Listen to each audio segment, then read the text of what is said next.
SRM Tamil பேராயத்தின் பிரம்மாண்ட பேச்சு போட்டி முதல் பரிசு 5 லட்சம். சொல் தமிழா சொல் 2025 கடலூர் மண்டலம் தேர்வு நடைபெறும் நாள் 9/2/2025. இடம் சி கந்தசாமி நாயுடு மகளிர் கல்லூரி. போட்டியில் பங்கேற்க QR கோடை ஸ்கேன் செய்து விண்ணப்பத்தை அனுப்புங்க. தமிழ்நாட்டில் பெண்களுக்கு எதிரான பாலியல் வன்கொடுமை குற்றங்கள் மிக சாதாரணமாகிவிட்டதாக தமிழக பாஜக தலைவர் அண்ணாமலை குற்றம் சாட்டியுள்ளார்.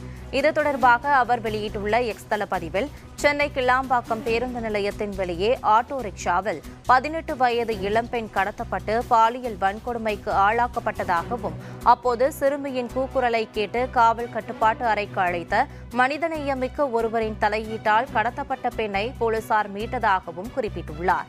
மேலும் தமிழ்நாட்டில் பெண்களுக்கு எதிரான பாலியல் வன்கொடுமை குற்றங்கள் மிக சாதாரணமாகிவிட்டதாகவும், போதைப்பொருள் எளிதில் கிடைக்கக்கூடிய ஒன்றாக மாறிவிட்டதாகவும் அவர் பதிவிட்டுள்ளார்.